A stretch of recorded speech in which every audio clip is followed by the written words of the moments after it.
Fala galera, bom dia, boa tarde, boa noite, sejam todos bem-vindos a mais um Lê em Campos. O programa de hoje irá abordar o regime centralizado de execuções. Eu me chamo Mário Rodolfo, estou aqui na condição de representante do GED da São Judas e tenho a ilustríssima companhia da minha querida Thalita Monteiro e também da minha querida Pamela Romana. Thalita, peço que você faça as honras da sua apresentação. Bom dia, boa tarde, boa noite, pessoal. Sou Thalita Monteiro, represento o GEDID da Unesp e é um prazer estar aqui mais uma vez. Olá, gente. Meu nome é Pamela Romana. Eu sou pesquisadora e fundadora do grupo de estudos de Direito, de Direito Esportivo do IBMEC Rio, e é um prazer estar aqui na companhia dos meus demais colegas. Bom, o nosso convidado de hoje é uma das nossas grandes referências do direito esportivo nacional. Ele que tem uma extrema expertise para falar sobre as sociedades anônimas de futebol, em especial o regime centralizado das execuções. O Dr. José Francisco Mansur, ele que é sócio fundador do escritório Ambiel Mansur Belfiore Gomes Rana Advogados, ex-vice-presidente de marketing do São Paulo Futebol Clube e um dos idealizadores da Sociedade Anônima do Futebol. Doutor Mansur, seja muito bem-vindo. Reiterar o agradecimento pelo aceite ao convite, o senhor está nos oportunizando aqui compartilhar o seu conhecimento. Desde logo, eu já faço um requerimento, solicito que, na sua primeira fala, o senhor traga uma introdução do que é que se trata o regime centralizado de execuções, quais os seus objetivos, suas especificidades, até porque ele representa, aí, querendo ou não, mais uma alternativa para que o futebol brasileiro saia do estado de insolvência que se encontra atualmente. Mário, Thalita, Pamela, estou muito feliz de estar aqui com vocês hoje, é um prazer, com todo mundo que estiver nos assistindo, agora, a qualquer momento.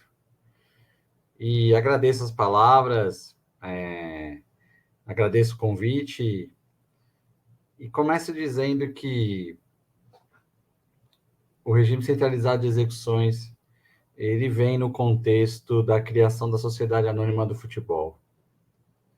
A Sociedade Anônima do Futebol é uma iniciativa que agora é lei e que visa incentivar os nossos clubes de futebol a adoção desse modelo das SAFs, das Sociedades Anônimas do Futebol. E o regime centralizado de execuções, ele foi inserido na lei pelo relator no Senado, o senador Carlos Portinho, para tratar de um tema fundamental que diz respeito às dívidas dos clubes que constituem a SAF. Aquelas dívidas anteriores que alguns grandes clubes têm, perto da casa de bilhões de reais, ou bilhão de reais, e que o legislador entendeu por bem dar uma solução para esse assunto. O projeto original da SAF previa que o clube poderia adotar essa forma societária, e que, a partir disso, o clube ou a própria SAF estariam ali agregando recursos novos para o pagamento das dívidas antigas. O senador Portinho foi além e entendeu que a lei deveria inserir um mecanismo para pagar as dívidas anteriores. Então, tem alguns conceitos que são fundamentais, que vêm antes do próprio trecho da lei que trata do regime centralizado de execução. O primeiro, eu acho fundamental, é o que está no artigo 9º da lei, que diz que a Sociedade Anônima do Futebol não responde pelas obrigações do clube ou pessoa jurídica original que a constituiu, anteriores ou posteriores à data de sua constituição, exceto quando as atividades específicas do seu objeto social, e responde pelas obrigações que lhe forem transferidas. Aí tem alguns conceitos essenciais para essa nossa conversa de agora. O primeiro, a SAF nasce sem dívida. Vou repetir. A SAF nasce sem dívida. As dívidas que o clube constituiu antes da criação da SAF, da constituição da SAF, vão ter que ser arcadas pelo próprio clube. E aí tem dois marcos temporais na lei que a gente precisa distinguir. O primeiro é mais óbvio, que a SAF não responde pelas dívidas do clube depois que ela tiver sido constituída. É claro, o clube continua a existir, constituiu uma SAF, E é claro que as dívidas que o clube for fazendo ali não são de responsabilidade da SAF, são de responsabilidade do clube. Outro aspecto fundamental que precisa ser dito a SAF responde pelas dívidas que ela constituía a partir do momento do seu nascimento. Claro, também. A SAF nasceu no dia 2 de janeiro de 2022. Se ela fez uma dívida no dia 10 de janeiro de 2022, a dívida da SAF não é do clube. O que ficou ali no terreno para ser resolvido pela lei? E aquelas dívidas de milhões de reais, de bilhões, às vezes, que o clube tem? Por exemplo, as dívidas trabalhistas dos salários dos atletas que ele deixou de pagar até o momento que ele constituiu a SAF.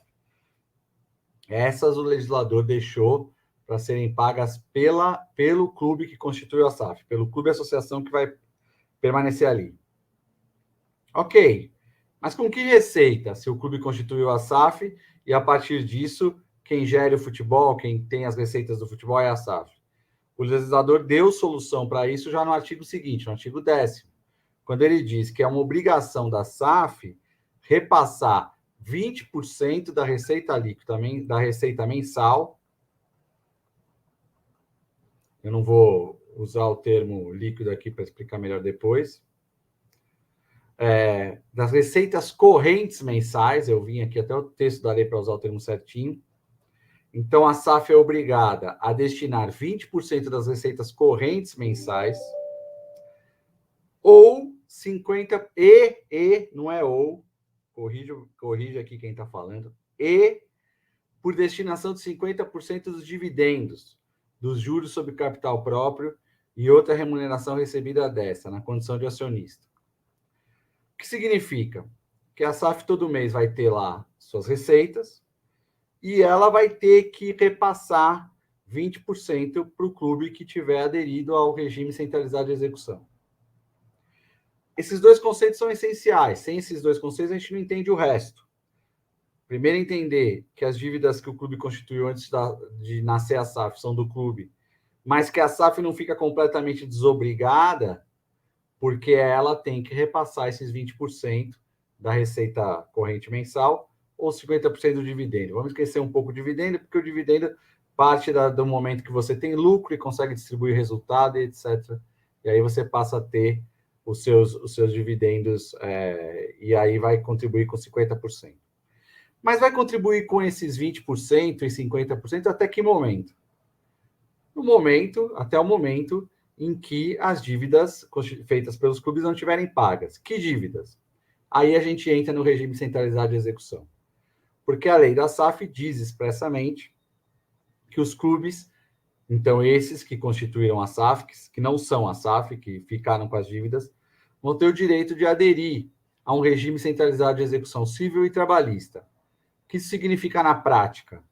Que todas as execuções trabalhistas do clube vão ficar reunidas num juízo só, perante um só juiz.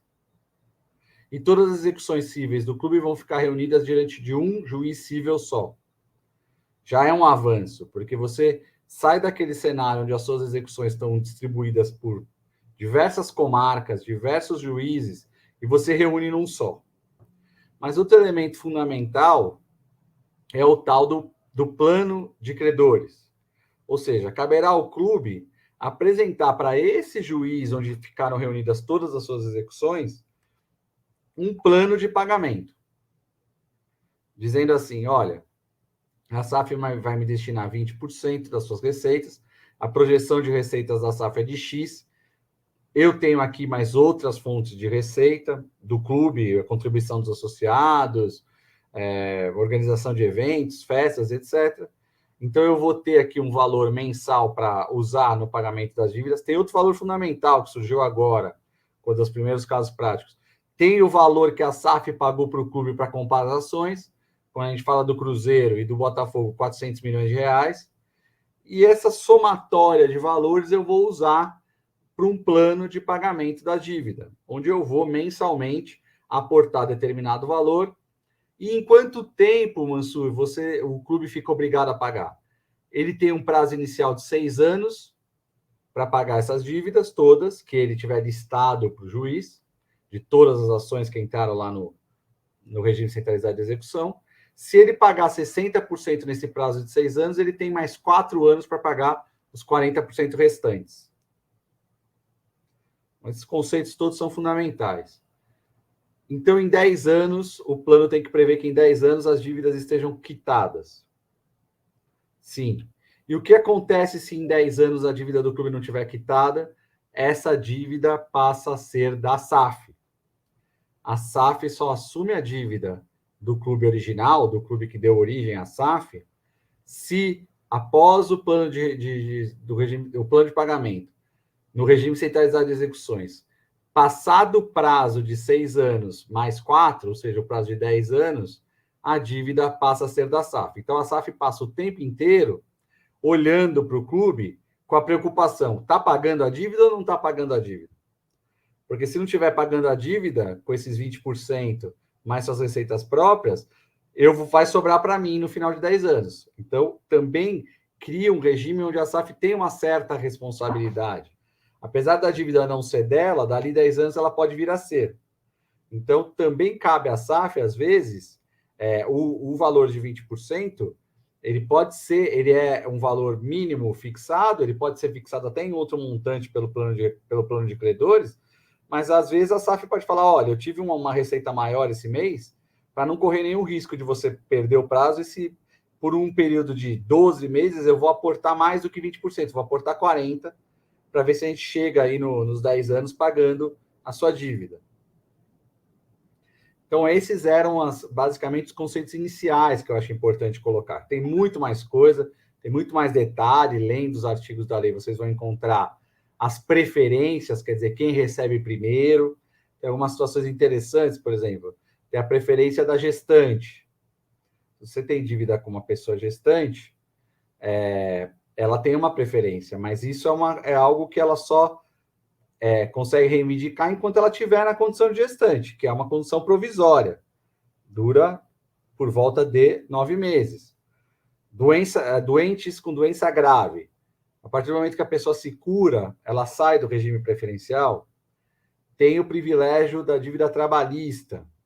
Tem uma série de situações. Tem também os documentos que precisam acompanhar o plano de recuperação, o balanço, uma estimativa de receita, tudo para que o plano de recuperação não, o plano de pagamento dos credores possa ser factível.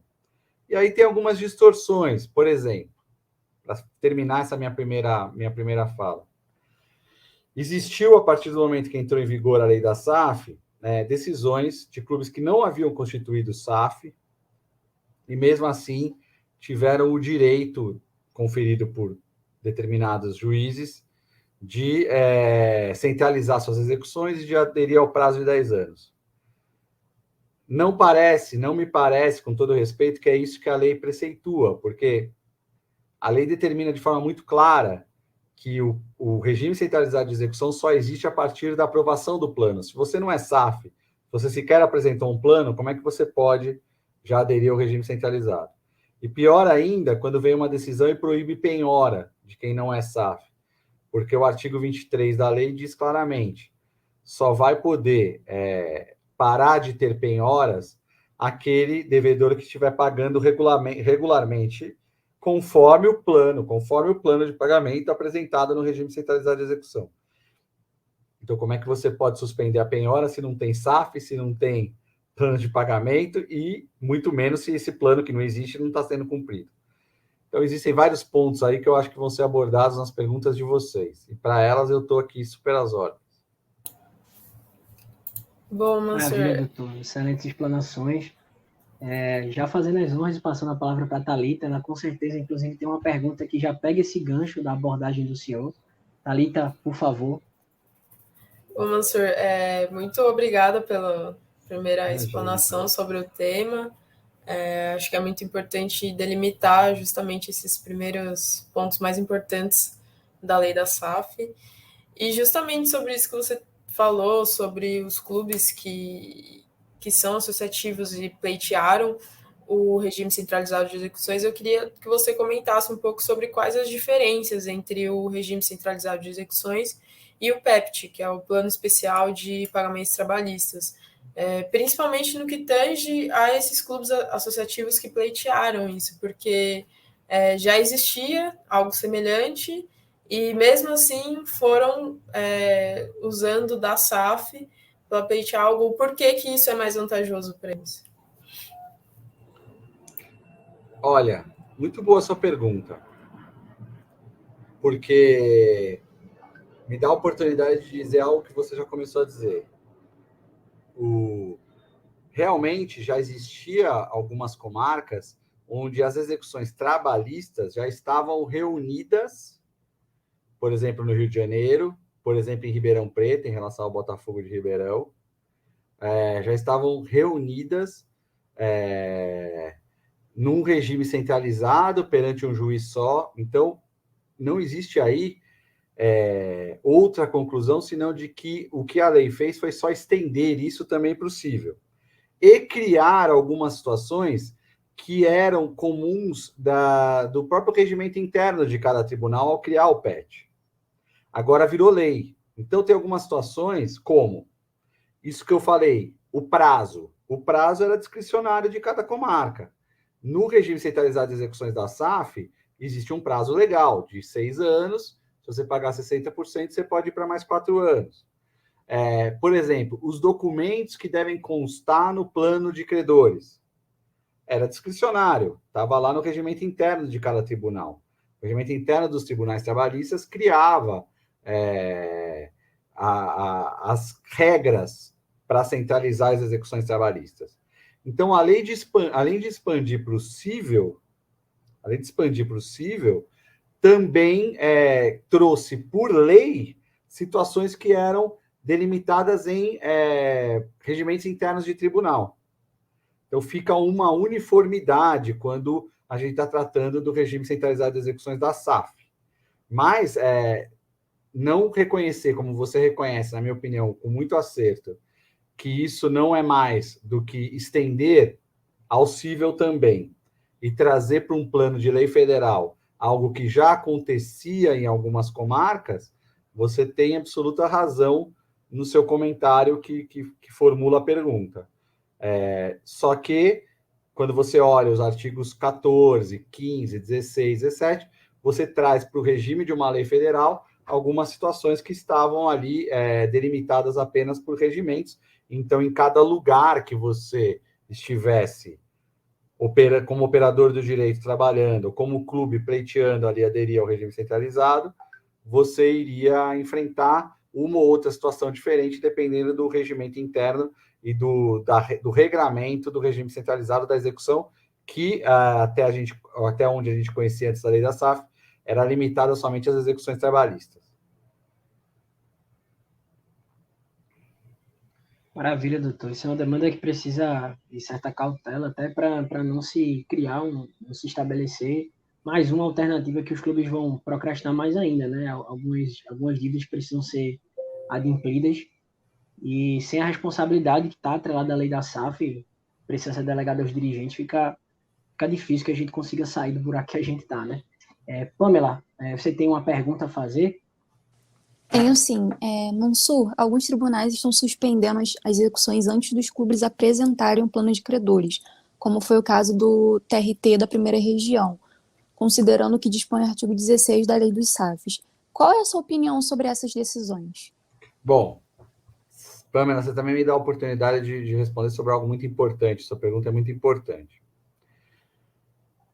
Quando eu fiz a primeira leitura da lei da SAF, a partir do relatório do senador Portinho, eu fiz uma leitura literal e cheguei a me manifestar no sentido de que, pelo conceito do artigo 2º da própria lei, o clube era qualquer clube, então, inclusive o clube que não constituísse a SAF poderia aderir ao regime centralizado de execução, aos mecanismos de quitação de dívidas previstos na lei da SAF. Com o tempo, eu revi esse meu entendimento. Inclusive a partir da opinião do próprio Portinho, senador, que é o intérprete original da norma, de que os mecanismos de quitação de dívidas previstos na lei da SAF são exclusivos dos clubes que constituírem SAF, por alguma das formas, previstas no artigo 2º, no próprio artigo 3º da lei. Que não faz sentido nenhum se a finalidade da norma é incentivar a constituição da SAF, que não faria sentido nenhum conceder a clubes que permaneçam como associação esse regime especial. E aí, uma série de outros argumentos, mas argumentos que derivam daquele conceito de interpretação sistemática da norma, e não literal. O que eu fiz, e faço meia-culpa, foi analisar a norma em tira. Eu tirei do contexto e li um artigo só, que foi o 2º.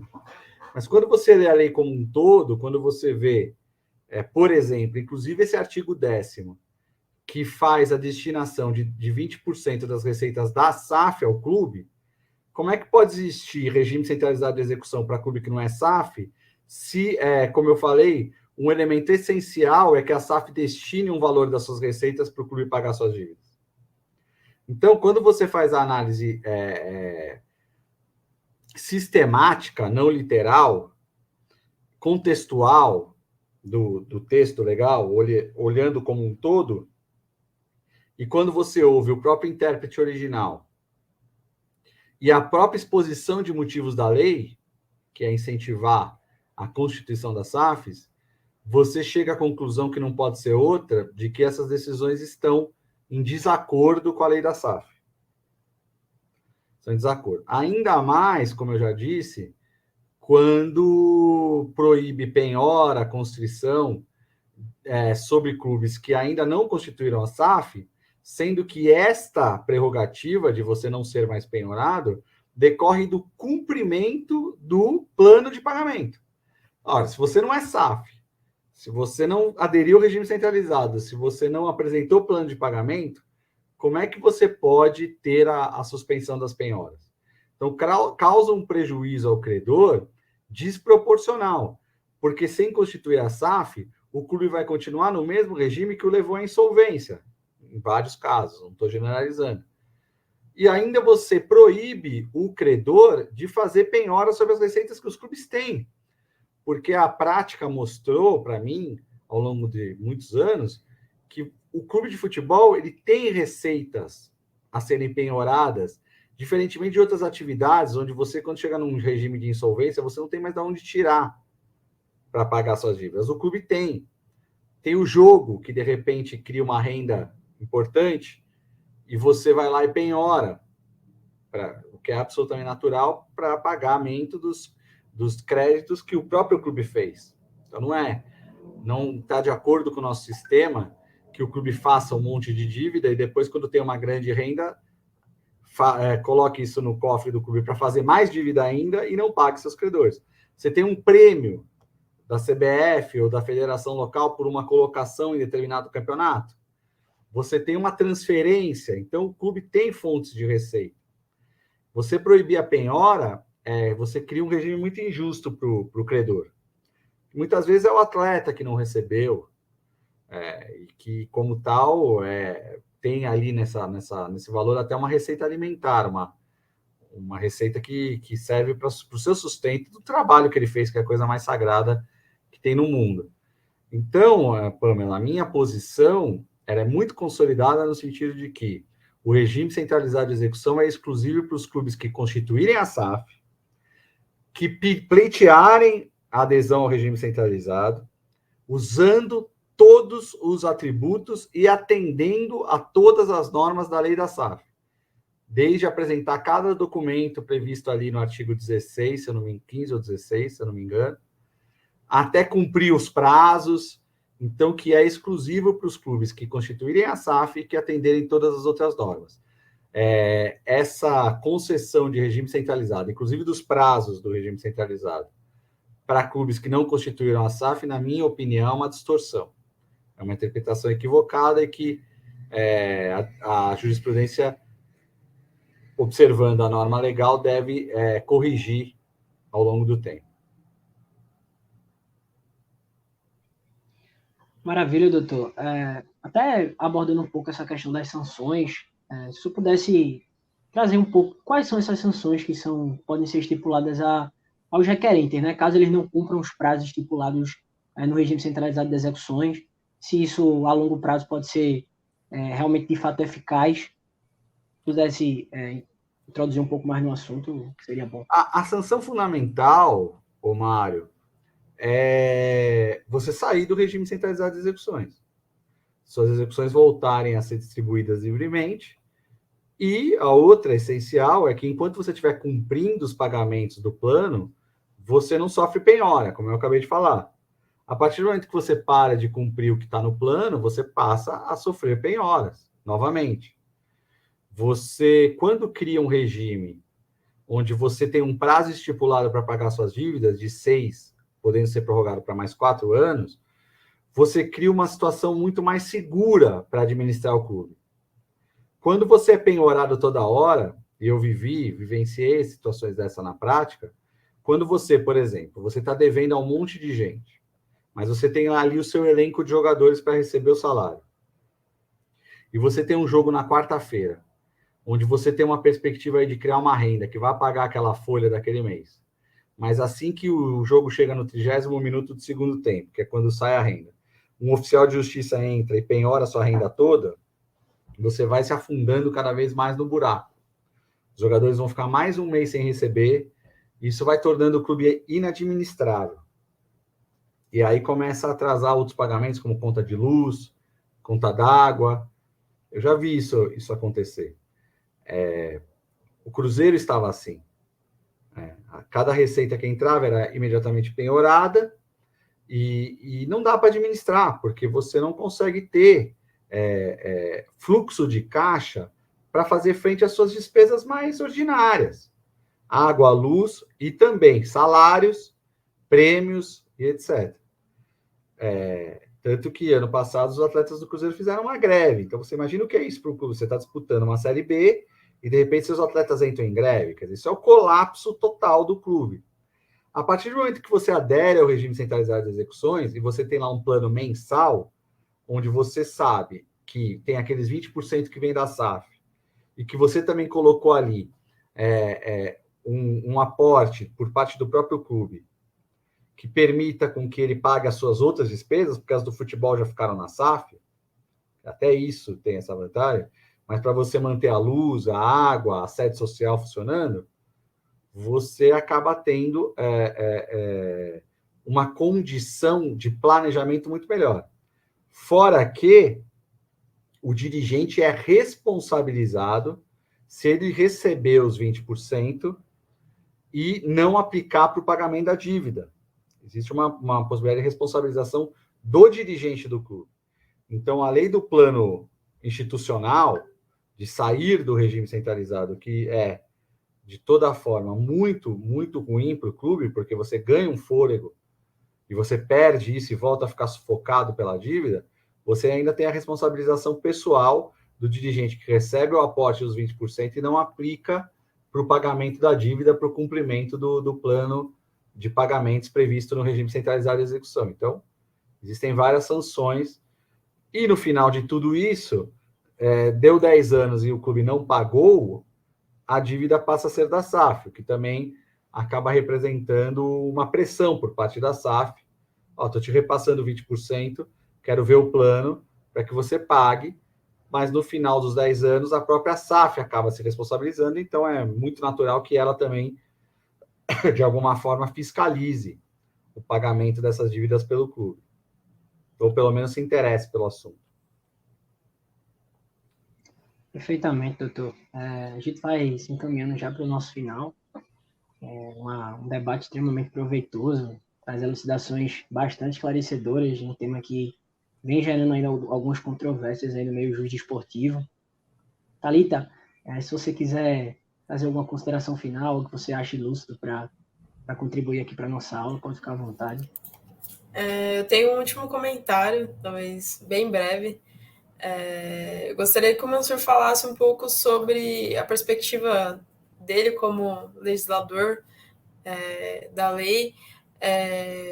Faz algum tempo já que ela entrou em vigor e a gente está vendo todos os desdobramentos a cada dia no futebol, com o Cruzeiro e outros clubes pensando em aderir.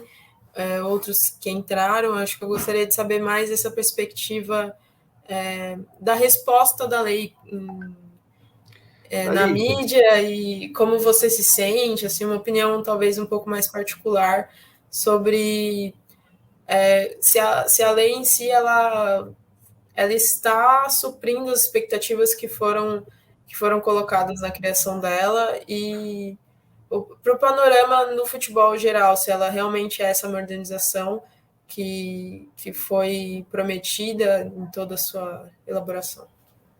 Thalita, muito importante fazer algumas observações sobre o meu aspecto subjetivo até das minhas expectativas e como elas estão se realizando no momento. Nós propusemos a SAF para um deputado do Rio em 2015. Entre 2015 e 2019, não houve nenhum trâmite interno na Câmara. Em 2019, houve um trâmite na Câmara, ela foi aprovado um substitutivo, que não tinha nada a ver com SAF, mas era por empresa, e aí começou a correr no Senado, apresentado pelo presidente do Senado. Para tornar essa história mais curta, eu quero dizer a você que, apesar da lei ser de 6 de agosto de 2021, quando ela foi sancionada com vetos da parte tributária, o que tornava ainda muito pouco atraente a constituição da SAF. Então, eu começo a contar 28 de setembro, que foi quando os vetos caíram e a parte tributária começou a valer. Para mim, foi muito surpreendente a velocidade e a quantidade de clubes que passaram a tratar do assunto, até o momento, considerando pouquíssimo espaço de tempo, considerando que a gente tem meses aí, dezembro, meses de festa, considerando que a gente tem situações... eu esperava, Thalita, que os clubes esses que estão com problemas graves de dívida, iam aderir primeiro, e os demais iam esperar um pouco. E eu estou vendo tanto clubes que têm problemas graves de endividamento, quanto clubes que estão super saneados. Ao mesmo tempo que a gente tem o Cruzeiro tendo constituído a SAF, a gente tem o Atlético Paranaense num processo avançadíssimo. E quando a gente conversa com os dirigentes desses clubes que estão saneados, eles fazem um discurso diferente. Da mesma forma que o Cruzeiro, o Vasco e o Botafogo, por exemplo, tratam da SAF muito, muito interessados no regime centralizado de execução, que é o tema da nossa fala aqui, e de conseguir um investidor que, a partir da aquisição de ações, ajude o clube a sanear suas dívidas, usando as ferramentas de regime centralizado.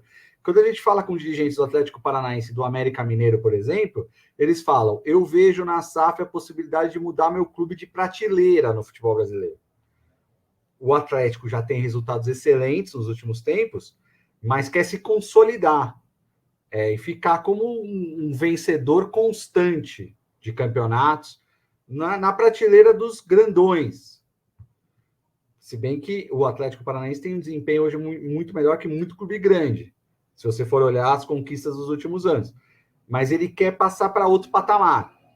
Quando eu vejo assim, clubes consolidados com uma questão financeira bem resolvida aderindo, eu me surpreendo positivamente. Fico feliz desse trabalho todo de tantos anos. E tem um aspecto a mais, Mário, Thalita e Pamela, que são os outros interlocutores.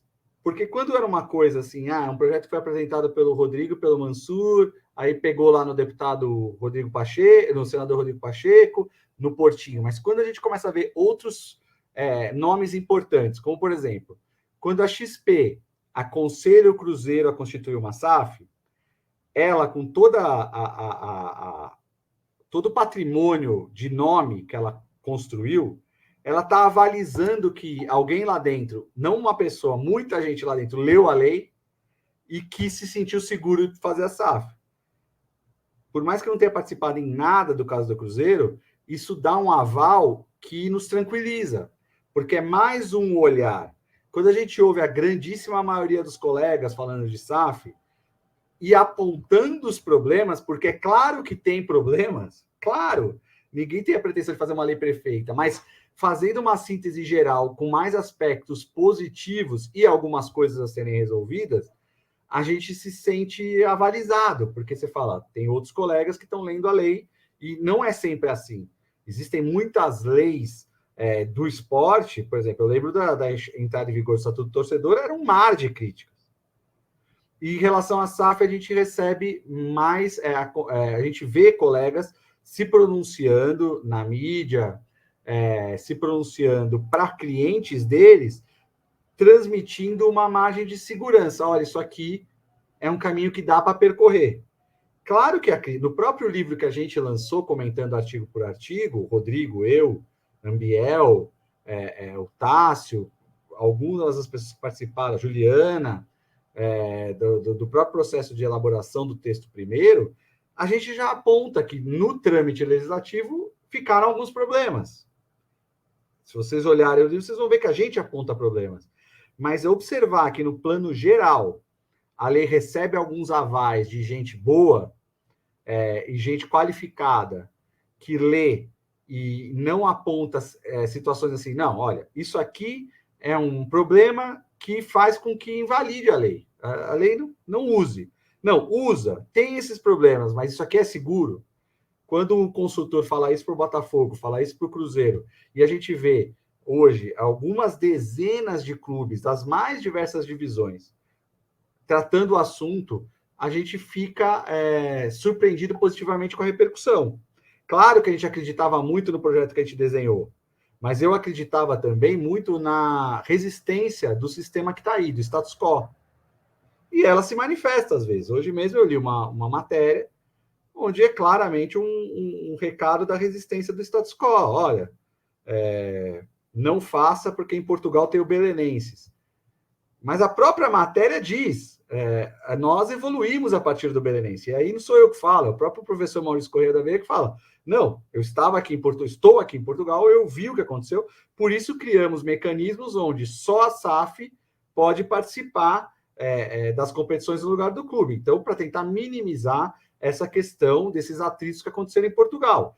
Nós olhamos Portugal. Portugal veio antes, nos deu a oportunidade de olhar e corrigir alguns problemas.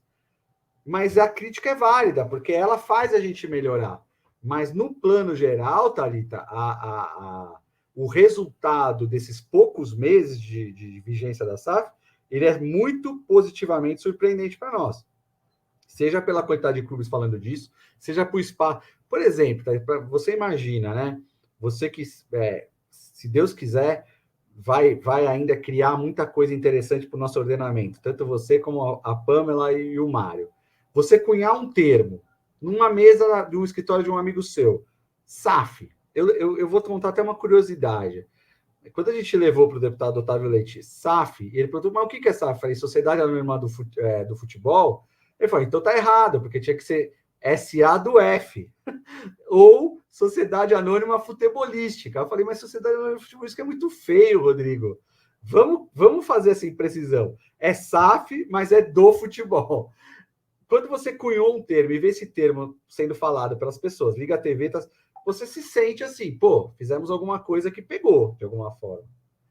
Então, meu estado de espírito hoje, Thalita, é muito otimista.